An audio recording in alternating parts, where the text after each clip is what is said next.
കർത്താവിൽ ബഹുമാന്യരായ സഹോദരീസഹോദരന്മാരെ, നിങ്ങൾക്കേവർക്കും വീണ്ടും ക്രിസ്തുയേശുവിൽ എന്റെ സ്നേഹ വന്ദനങ്ങളെ പ്രകാശിപ്പിക്കുന്നു. ഇന്ന് നമ്മൾ പഠിക്കാൻ പോകുന്നത് വിശുദ്ധ ബൈബിളിലെ പഴയ നിയമ പുസ്തകത്തിൽ യോശുവയുടെ പുസ്തകം 24-ാം അധ്യായത്തിന്റെ 29 മുതലുള്ള വാക്യങ്ങളിൽ പറയപ്പെടുന്ന 3 ശവസംസ്കാരങ്ങളെക്കുറിച്ചാണ്. ആ വാക്യാംശം ഞാനിവിടെ വായിച്ചു കേൾപ്പിക്കട്ടെ. അതിന്റെ ശേഷം യഹോവയുടെ ദാസനായ ദൂന്റെ മകനായ യോശുവ 110 വയസ്സുള്ളവനായി മരിച്ചു. അവനെ എഫ്രായിം പർവ്വതത്തുള്ള തിമ്നാത്ത് സേരഹിൽ ഗായശ് മലയുടെ വടക്ക് വശത്ത് അവന്റെ അവകാശഭൂമിയിൽ അവനെ അടക്കം ചെയ്തു. അതിന്റെ 32-ാം വാക്യത്തിൽ ഇങ്ങനെ വായിക്കുന്നു: യാക്കോബ് ഷെക്കേമിന്റെ അപ്പനായ ഹാമോറിന്റെ മക്കളോട് 100 വെള്ളിക്കാശിന് വാങ്ങിയിരുന്ന നിലത്ത് അവനെ അടക്കം ചെയ്തു. അത് ഇസ്രായേൽ മക്കൾ മിസ്രൈമിൽ നിന്ന് കൊണ്ടുപോകുന്ന യോസേഫിന്റെ അസ്ഥികളെ എന്നാണ് വായിക്കുന്നത്. 33-ാം വാക്യത്തിൽ അഹരോന്റെ മകൻ ഏലയാസാരും മരിച്ചു. അവനെ അവന്റെ മകനായ ഫിനെഹാസിന് എഫ്രൈം പർവ്വതത്തിൽ കൊടുത്തിരിക്കുന്ന കുന്നിൽ അടക്കം ചെയ്തു. വിശുദ്ധ ബൈബിളിൽ വിശുദ്ധന്മാരുടെ ശവസംസ്കാരത്തിന്റെ രീതി എങ്ങനെയായിരിക്കണം എന്ന് വളരെ വ്യക്തതയോടുകൂടെ പ്രതിപാദിക്കുന്ന വചനഭാഗങ്ങൾ വളരെ വിരളമാണ്. എല്ലാവരും മരിക്കും, വിശ്വാസികളായ ആളുകളും മരിക്കും. എന്നാൽ മരണത്തിന് വിശ്വാസികളെ സംബന്ധിച്ച് മറ്റുള്ള ആളുകളിൽ നിന്ന് ഒരു പ്രത്യേകതയുണ്ട്.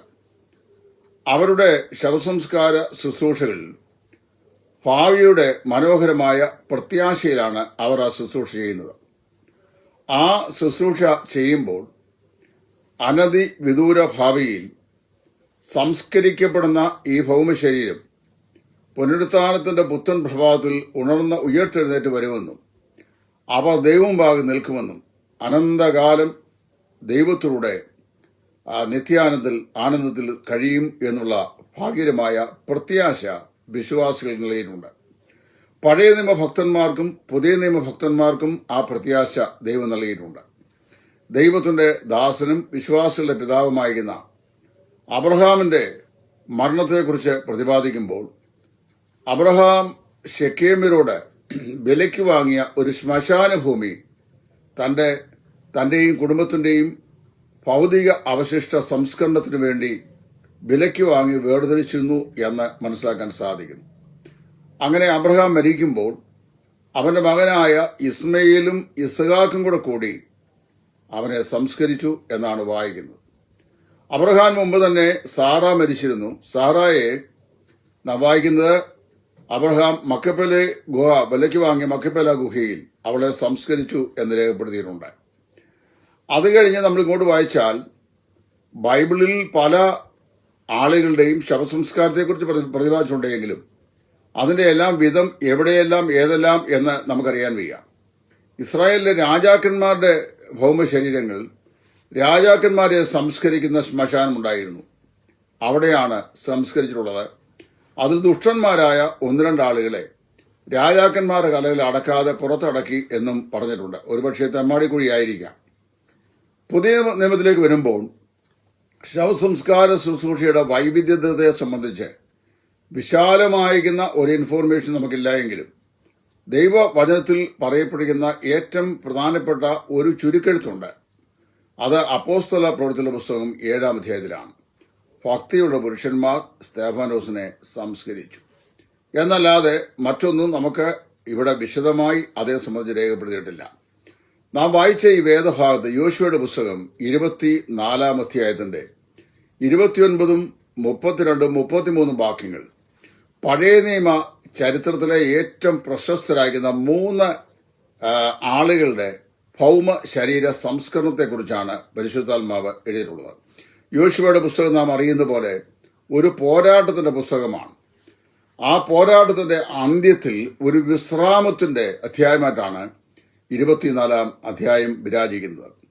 24-ാം അധ്യായത്തിലേക്ക് വരുമ്പോൾ ഇസ്രായേൽ ചരിത്രത്തിലെ നെടുകായന്മാരായ 3 ആളുകളുടെ ശവസംസ്കാര ശുശ്രൂഷകളെക്കുറിച്ച് രേഖപ്പെടുത്തി ഈ പുസ്തകം പര്യവസാനിപ്പിക്കുകയാണ്. അതിനാദ്യമായി പറയുന്നത് നൂന്റെ മകനായ യോശുവ 110 വയസ്സുള്ളവരായി മരിച്ചു. അവനെ നാം വായിക്കുന്നു, അവനെ എഫ്രൈം പർവ്വതത്തിലുള്ള തിമ്നാത്ത് സേരഹിൽ ഗായസ് മലയുടെ വടക്കുവശത്ത് അവന്റെ അവകാശ ഭൂമിയിൽ അവനെ അടക്കം ചെയ്തു. വാസ്തവത്തില് വിശുദ്ധ ബൈബിളിലെ ശവസംസ്കാര ശുശ്രൂഷകളിൽ ഏറ്റവും പ്രധാനപ്പെട്ടതായി ശ്രദ്ധിക്കേണ്ടുന്ന വിഷയം, പിതാക്കന്മാരിൽ പലരെയും അവരുടെ അവകാശ ഭൂമി എന്ന് പറഞ്ഞാൽ അവർ വിലയ്ക്ക് വാങ്ങിയോ പൈതൃകാവകാശമായി പിന്തുടർച്ചയായി ലഭിച്ചതായിട്ടുള്ള അവകാശ ഭൂമിയിലാണ് സംസ്കരിക്കുന്നത്. പിന്നീടാണ് ബ്രിട്ടീഷുകാരുടെ മാതൃക കൈക്കൊണ്ടുകൊണ്ട് ശവം മറവ് ചെയ്യാൻ വേണ്ടി പൊതു ശ്മശാനങ്ങളായ സ്ഥലങ്ങൾ വാങ്ങി ആളുകൾ ആ ശുശ്രൂഷ ചെയ്തത്. പൂർവ്വകാലങ്ങളിലൊക്കെ വിശുദ്ധന്മാരെ അവരവരുടെ പുരയിടങ്ങളിൽ തന്നെ സംസ്കരിക്കുന്ന രീതിയാണ് ഉണ്ടായിരുന്നത്. അതിൽ യാതൊരു തെറ്റുമില്ലെന്ന് മനസ്സിലാക്കാൻ കഴിയുന്നു. എന്നാൽ ഇന്ന് നമ്മുടെ കേരളത്തിന്റെ ചെറിയ സംസ്ഥാനത്തിന്റെ പരിമിതമായ സ്ഥലപരിമിതിയിൽ ഒരുപക്ഷെങ്കിൽ വീട്ടുവളപ്പിലെ ശവസംസ്കാര ശുശ്രൂഷ എല്ലാവരെയും ഗവൺമെന്റ് പ്രോത്സാഹിപ്പിച്ചിട്ടില്ല. അതുകൊണ്ടാണ് നമുക്ക് ശ്മശാന ഭൂമികളൊക്കെ നൽകിയിട്ടുള്ളത്. ഇവിടെ വായിക്കുമ്പോൾ ഇസ്രായേലിന്റെ ചരിത്രത്തിൽ മോശയ്ക്ക് ശേഷം അവരുടെ രാഷ്ട്രീയ നേതാവായി, മിലിറ്ററി നേതാവായി രംഗപ്രവേശം ചെയ്ത് ഇസ്രായേലിനെ മരുഭൂമിയുടെ യാത്രയുടെ അന്ത്യം വരെ നടത്തി അവരെ കനാൻ ദേശത്ത് എത്തിച്ച് മോശ പിസ്കയിൽ വെച്ച് നിരോധനം ചെയ്യപ്പെട്ടു. അതിനുശേഷം യോശുവ തലസ്ഥാനം ഏറ്റെടുത്തു.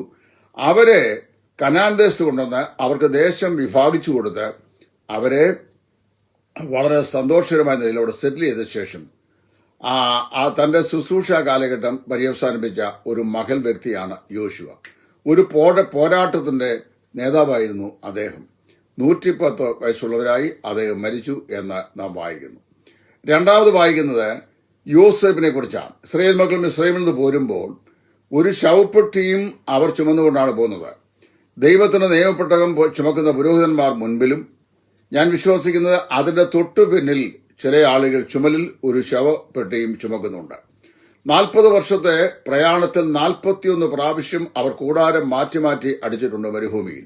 അപ്പൊ 41 ഇടങ്ങളിൽ ഈ ശവം വെച്ചിട്ടുണ്ട്. 41 സ്ഥലങ്ങളിലേക്ക് ഈ ശവം ചുമന്നുകൊണ്ട് പോയിട്ടുണ്ട്. അങ്ങനെ 41 പ്രാവശ്യത്തെ ഈ ശവം ചുമക്കലിന് ശേഷമാണ് നാം വായിക്കുന്നത് ഷെക്കേമിൽ ഈ യോസേഫിന്റെ അസ്ഥികളെ, അതായത് അവന്റെ പിതാവായിരുന്ന അബ്രഹാം ഹാമോരിന്റെ മക്കളോട് 100 വെള്ളിക്കാശിന് വാങ്ങിയിരുന്ന നിലത്ത്, അതായത് ഷെക്കേമിലെ ശ്മശാന ഭൂമിയിൽ അവനെ അടക്കം ചെയ്തു എന്ന് വായിക്കുന്നു. അതും ഒരു മലയാണ്. അത് ഇനിയും അടുത്ത് വായിക്കുമ്പോൾ പിന്നെ വായിക്കുന്ന അഹരോന്റെ മകനായ ഏലിയാസറിനെ കുറിച്ചാണ്. അഹരോന് ശേഷം ഇസ്രായേൽ മക്കള് കനാൻ ദേശത്ത് എത്തിച്ചേരുന്ന നിമിഷം വരെയും സെറ്റിൽമെന്റ് വരെയും അവരുടെ മധ്യേ പുരോഹിതനായി ശുശ്രൂഷ ചെയ്ത വ്യക്തിയാണ് ഏലിയാസർ. ആ ഏലിയാസർ മരിച്ചു. അത് ഇസ്രായേലിന്റെ മഹാപുരോഹിതനായിരുന്നു.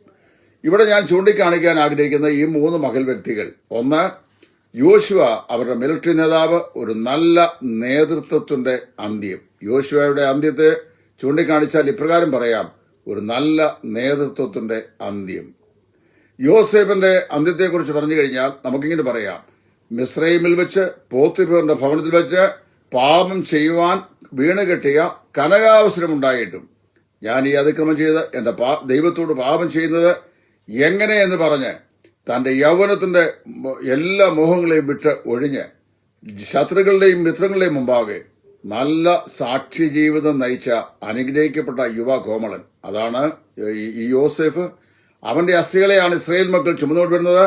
അവൻ അവരെ കൊണ്ട് ഉൽപ്പത്തി പുസ്തകം 50-ാം അധ്യായത്തിൽ തന്റെ മരണശൈലിയിൽ സത്യം ചെയ്തിരുന്നു, ഞാൻ പ്രാണനെ വിട്ട് എന്റെ പിതാക്കന്മാർ ചേരുമ്പോൾ എന്റെ ഭൗമശരീരം ഇവിടെ സംസ്കരിക്കാതെ എന്റെ പിതാക്കന്മാരുടെ അവകാശഭൂമിയിലേക്ക് എന്നെ കൊണ്ടുപോവുകയും അവിടെ സംസ്കരിക്കുകയും വേണം. നിശ്ചയമായും ദൈവം നിങ്ങളെ സന്ദർശിക്കും എന്ന് പറഞ്ഞ് അവരെ വിശ്വസിപ്പിച്ചവനാണ് യോസേഫ്.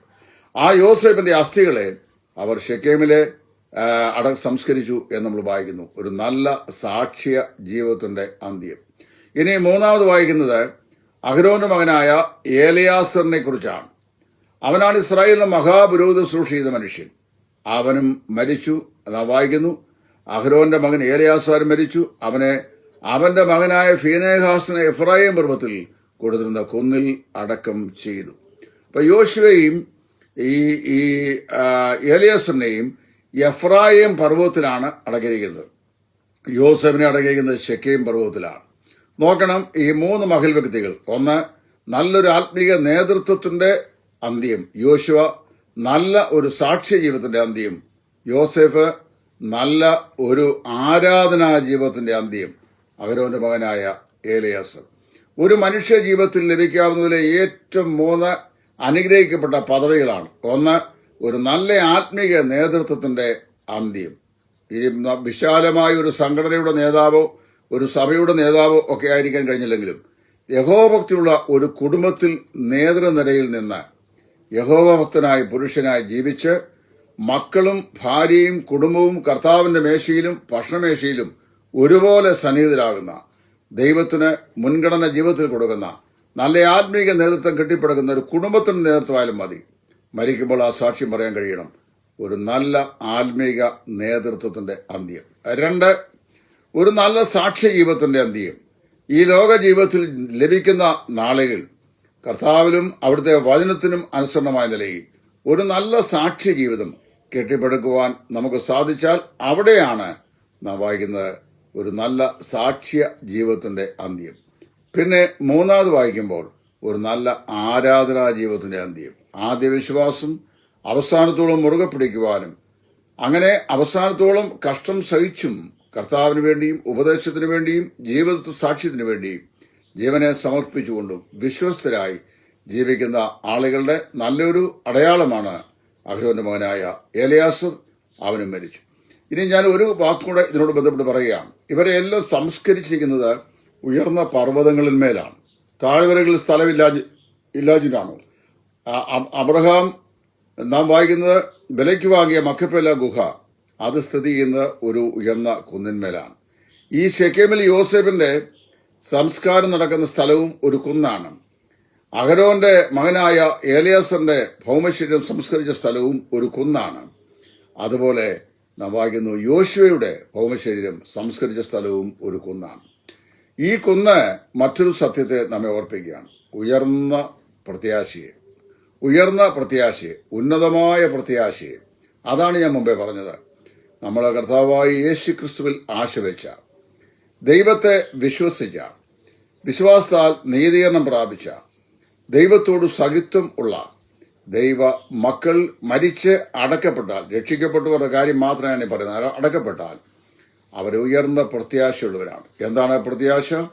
ആ പ്രത്യാശയെക്കുറിച്ച് അപ്പോസ്തലനായ പൗലോസ് ഇങ്ങനെ പറയുന്നു, കർത്താവ് തൻ ഗംഭീരനാഥത്തോടും പ്രധാന ദൂതന്റെ ശബ്ദത്തോടും ദൈവത്തിന്റെ കാഹളത്തോടും കൂടെ സ്വർഗത്തിൽ നിന്ന് ഇറങ്ങി വരികയും ക്രിസ്തുവിൽ മരിച്ചവർ മുമ്പേ ഉയർക്കുകയും ജീവനോട് ശേഷിക്കുന്നവർ അവരോടൊന്നിച്ച് രൂപാന്തര ശരീരങ്ങളായി ആകാശമേഘങ്ങളിൽ അവനെ എതിരേൽപ്പാൻ എടുക്കപ്പെടുകയും ചെയ്യും. ഇതാണ് വിശുദ്ധന്മാർക്ക് നൽകപ്പെട്ടിരിക്കുന്ന ഉന്നതമായ പ്രത്യാശ എന്ന് പറഞ്ഞു കഴിഞ്ഞാൽ ഈ ലോക ജീവിതം കൊണ്ട് നമ്മുടെ ജീവിതം അവസാനിക്കുന്നില്ല എന്നും ഇതിന്റെ അപ്പുറത്തേക്ക് നിലനിൽക്കുന്ന ആകാശമേഘങ്ങൾ നമ്മുടെ കർത്താവായ യേശു മേഘാരൂഢനായി വരുന്ന നാളുകളുടെ ഒരു ശുഭതയുള്ള പ്രത്യാശ എല്ലാ ദൈവമക്കൾക്കും ഉണ്ടെന്നും നമ്മെ ദൈവത്തിന്റെ വചനം ഓർപ്പിക്കുന്നു. ഈ ഭക്തന്മാരുടെ ഭൗമശരീരങ്ങൾ ഉയർന്ന കുന്നിന്മേൽ ഉള്ള കല്ലറകൾ അത് സംസ്കരിക്കപ്പെട്ടു. അവരുടെ ഭൗമശരീരം മണ്ണോട് മണ്ണ് ചേർന്നു. എങ്കിലും നാം വായിക്കുന്നത് ഏറ്റവും ഉന്നതമായൊരു പ്രത്യാശ അവർക്കുണ്ടായിരുന്നു. എന്താണ്? തങ്ങളുടെ വീണ്ടെടുപ്പുകാരൻ വരും.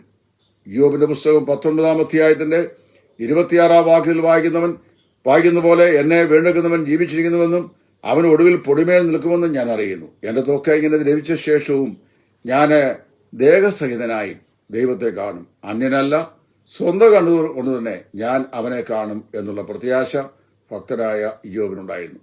പഴയനിയമത്തിലെ എല്ലാ വിശ്വാസത്താൽ നിയന്ത്രിക്കപ്പെട്ട വിശുദ്ധന്മാർക്കും നാളെയുടെ നാളുകൾ ദൈവ സൃഷ്ടിയിൽ ഉൾപ്പെടാത്തതും ദൈവം ശില്പിയായി നിർമ്മിച്ചതും അടിസ്ഥാനങ്ങളുമായ ഒരു നഗരത്തിൽ ഒരു പുനരധിവാസം ഉണ്ടാകും എന്ന് പ്രത്യാശ വെച്ചവരാണവർ.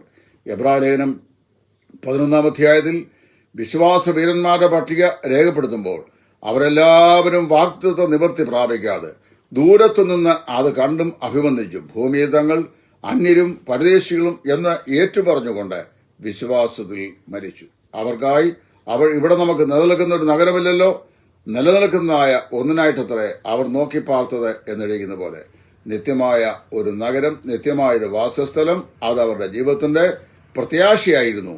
കർത്താവിൽ ആശവെച്ച പുതിയ നിയമ വിശ്വാസികളായ വീണ്ടും ജന്മം പ്രാപിച്ച ദൈവമക്കളുടെയും ഭാഗ്യകരമായ പ്രത്യാശ നമ്മുടെ അരുമനാഥനായ കർത്താവായ യേശു സ്വർഗത്തിൽ നിന്ന് വെളിപ്പെടും. നമ്മുടെ ഈ താഴ്ചയുള്ള ശരീരത്തെ അവിടുത്തെ അമർത്യമായ ശരീരത്തോട് അനുഭവമായി രൂപാന്തരപ്പെടുന്നു. അന്ന് നമ്മൾ ഈ ജഡത്തിന് അനുഭവിച്ച എല്ലാ ക്ലേശങ്ങളും മറന്ന് കർത്താവിന്റെ സന്നിധിയിൽ നാം ആയിരിക്കും. നിത്യതയോളം നാം അവനെ ആരാധിക്കും. അവന്റെ ആ സന്തോഷ സന്നിധിയിൽ നാം എന്നും സമയം ചെലവഴിക്കും എന്നുള്ള ഭാഗ്യകരമായ പ്രത്യാശയും ഈ വചനഭാഗം നമുക്ക് നൽകുന്നു. വാസ്തവത്തിൽ ഈ വേദഭാഗം യോശുവയുടെ പുസ്തകം 24:29 മുതൽ 33 വാക്യാംശങ്ങൾ നമ്മുടെ ക്രിസ്തീയ ജീവിതത്തിൽ നമുക്ക് ധൈര്യവും ശുഭതയും പ്രത്യാശയും നൽകുന്ന അനുഗ്രഹിക്കപ്പെട്ട വചനഭാഗമാണ്. മരണം കൊണ്ട് ജീവിതം അവസാനിക്കുന്നില്ല. അത്യുത്തമമായൊരു പ്രത്യാശയ്ക്കായി നാം ഭൂമിയിൽ സംസ്കരിക്കപ്പെടുന്നു. ഒരു നാളിൽ നാം പുനരുദ്ധാനം പ്രാപിക്കും, തേജസ്കരിക്കപ്പെടും. കർത്താവിന്റെ സന്നിധിയിൽ നാം നിൽക്കും. നമ്മുടെ എല്ലാ സങ്കടങ്ങളും നീങ്ങും. ഒരു പൊതു ശരീരം കർത്താവ് നമുക്ക് ദാനം ചെയ്യും. മരുന്നുപയോഗിക്കാൻ ആവശ്യമില്ലാത്ത, രോഗബാധകൾ ബാധിക്കാത്ത, നിരാശയും സങ്കടവും നെടുവീർപ്പും ഒന്നും ഇടിച്ചു കളയാത്ത അനുഗ്രഹീതമായ ഒരു പൊതുശരീരം കർത്താവ് തന്റെ ഭക്തന്മാർക്ക് വേണ്ടി ഒരുക്കുന്നു എന്നുള്ള ശുഭകരമായ പ്രത്യാശയും ദൈവത്തിന്റെ വചനം നമുക്ക് നൽകുന്നു. ഒരു നല്ല ആത്മീക നേതൃത്വത്തിന്റെ അന്ത്യം ദൈവദാസനാകുന്ന യോശുവ, ഒരു നല്ല സാക്ഷി ജീവിതത്തിന്റെ അന്ത്യം ദൈവത്തിന്റെ ദാസനാകുന്ന യോസേഫ്, ഒരു നല്ല ആരാധനാ ജീവിതത്തിന്റെ അന്ത്യം അഹരോന്റെ മകനായ ഏലിയാസർ മഹാപുരോഹിതൻ. ഈ ചിന്തകൾ നിങ്ങളുടെ ഏവരുടെയും ക്രിസ്തീയ ജീവിതത്തിന് ശുഭതയേറിയതും നിതാന്തവുമാകുന്ന പ്രത്യാശയുടെ വാഗ്ദത്തം നിങ്ങൾക്ക് നൽകട്ടെ, ആശ്വസിപ്പിക്കട്ടെ, അനുഗ്രഹിക്കട്ടെ എന്ന് ആശംസിക്കുന്നു. എളിയവരെയും ഓർത്ത് പ്രാർത്ഥിക്കുക. ക്രിസ്തുവിൽ നിങ്ങളുടെ കൂട്ടുസഹോദരൻ സുവിശേഷകൻ ടൈറ്റസ് ഫ്രം ഇടയാറുമുള്ള. Thank U.